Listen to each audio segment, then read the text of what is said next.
No, I just found these in all the old stuff, like my original rap lyrics from MC Woody.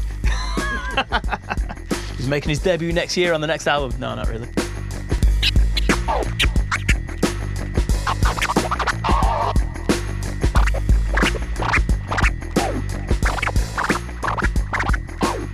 So when I got into hip hop, the whole culture and everybody was into it. It was like BMX, you know what I mean? Like it was a cultural phenomenon, you know, like everybody in every little town around the UK was trying to breakdance and all that.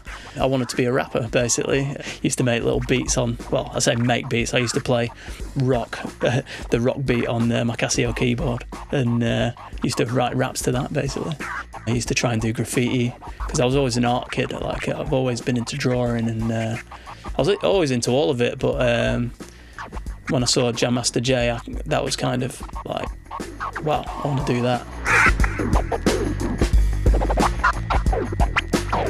I'd been buying records already, and then finally, end of '92, when I had a part-time job when I was a teenager, when I was 15, I got turntables. Yeah.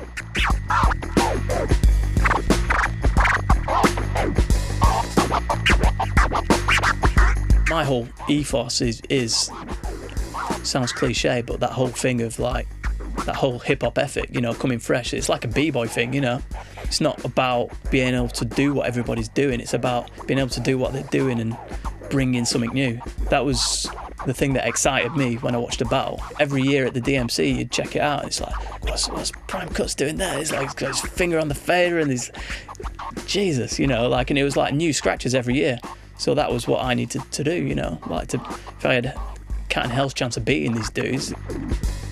I was working at Granada at the time. I was doing like 40 hours a week plus travel. And I had it in my head that these dudes are all professional already. Like these dudes are living off DJing. You'd hear stories about people practicing 8 hours a day and all that lot. So I was like, man, like I ain't got a spare 8 hours in the day. Do you know what I mean? So what I'd do in my day job is, like I'd have a piece of paper, I'd draw a turntable on the piece of paper in a mixer, and all the knobs that were on the mixer, and I'd just look at the thing until something jumped out that people were missing. I'd break it down like a scientist. I've got graphs in there, like on the x-axis it's got every single thing I can think to do with this hand.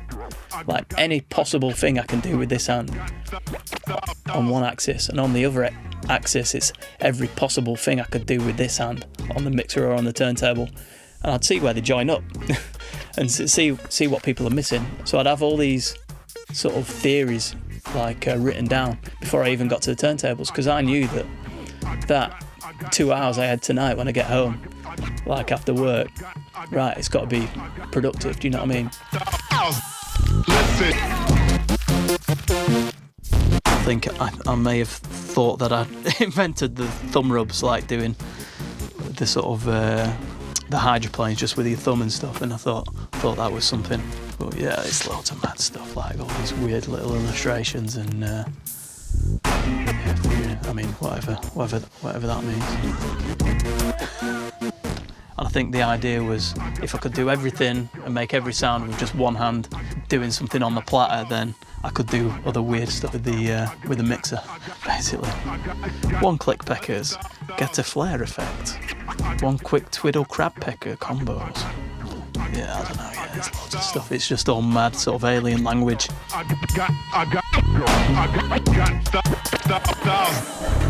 No dare.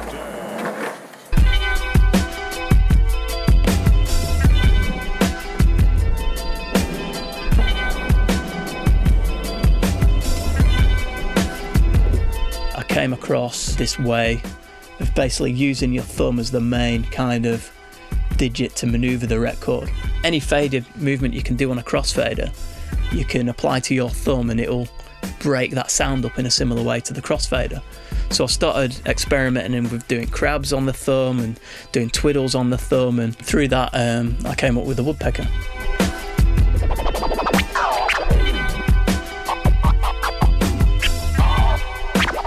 So the first battle I won was the UK ITF in 2001. The same year I won the UK Vestax competition. So I was in LA for the World Vestax Extravaganza. I was a bit disappointed because I didn't place that night, but what that meant was I wasn't really shooting for anything with the ITFs. I pretty much bummed around for the week in between. But yeah, I was just having fun out there, just having a holiday basically. I didn't practice all week, I didn't borrow turntables off anybody. I think that sort of lack of expectation paid off because I ended up playing my cards right, and next thing I know, I'm in a boxing ring in San Francisco with Crazy Legs announcing the final, and it's me versus Code from France. And yeah, I ended up winning. Yeah, basically, long and short of it, I just remember getting driven back to the hotel at night, and you've got Crazy Legs driving and Grand Wizard Theodore in the passenger seat, and I'm in the back with a World ITF belt. And it's just like, you know, kid from Burnley in Lancashire, like, you know, this is mental. And then the following year, I ended up winning the UK Vestax battle again, and I went to the World Finals, which was in London, and that was the year I had all the mad sort of 2 needles on 1 deck routine.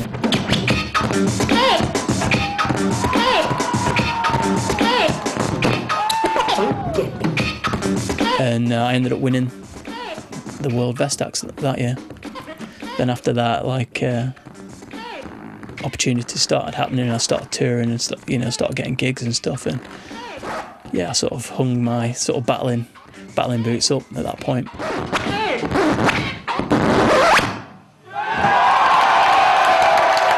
I never started it with the intention of winning world titles or any of that. Once that happened, other goals kind of appear. This is the Wall of Fame. Bunch of pictures from the battle years, pretty much. This is DJ Vadim. I toured with Vadim for about 4 years or something as Russian percussion and oneself.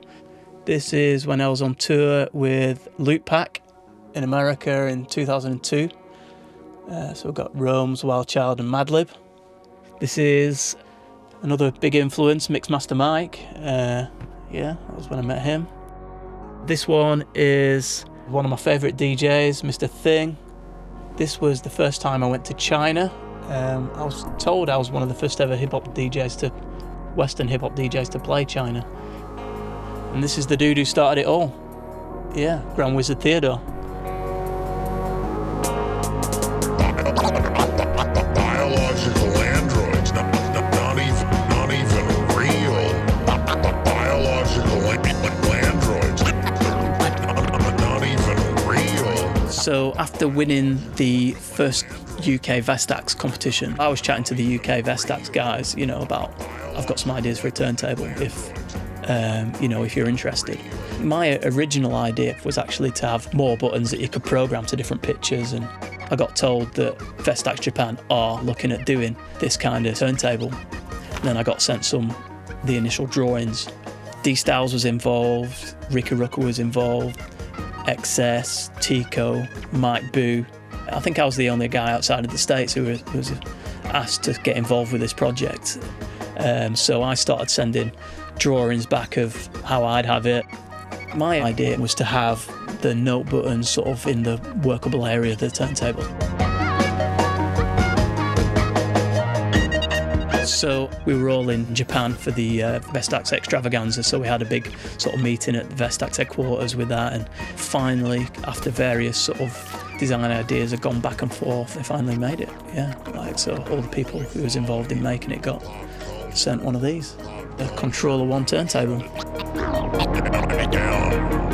The fakes.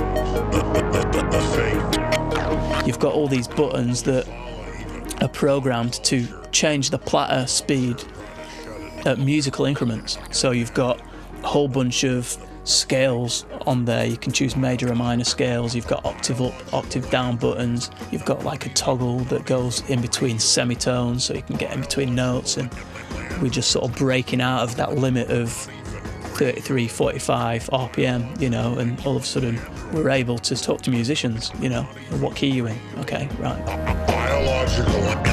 It was a little bit before its time. Turntablism was booming, but was it making it too easy having all these buttons? Has doing that to a turntable taken away its initial charm? One of the reasons people see somebody like Mixmaster Mike rocking a turntable and go, wow, he's freaking it. There's always been a bit of magic and a bit of mysticism around a turntable that, wow, he's making magic, because that shouldn't be done. And I think when we put notes on this thing, it lost a bit of that magic. I love Vestax for the fact that they listen and put time, energy to develop something new, but I don't think the scene was ready for it. So unfortunately, it kind of disappeared sort of as a piece of turntable history. But since then, people want them now.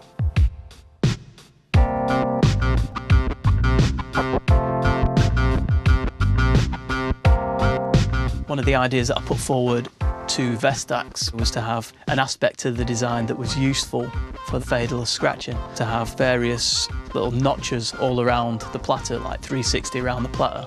They never ended up going for that idea, and then a while ago I was just looking at my Controller One and realised that all the buttons that control the notes on the Controller One would enable that same facility, basically. So I tried it out and it was really, really effective.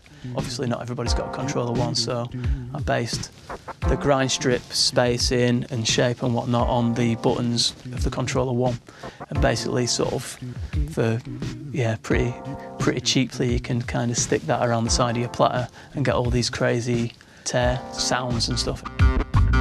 So this is for a 7-inch platter, and you've got bigger ones that fit around the side of a 12-inch platter.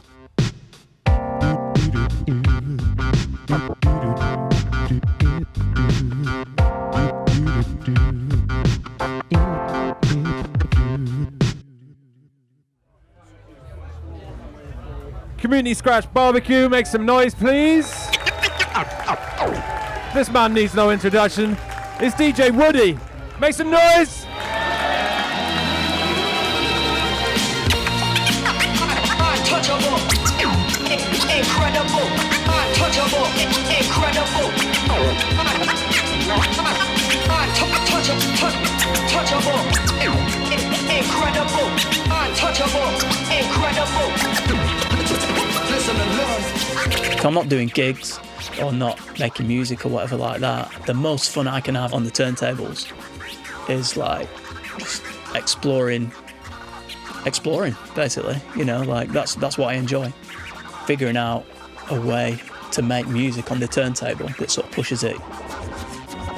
That's the whole amazing thing about this instrument. It's like it's new and it's for us to discover where it goes.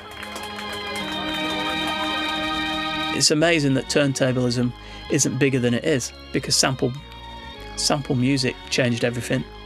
As turntablists, we're human samplers, and we can do more than a sampler. We can give it more feel. You know, we're doing it live to any sound. You know, like we can be any instrument. You know, we can be any voice, and that's a really interesting instrument. You know, like, so why not appreciate people who can rock samples like nobody else? And that's what we do.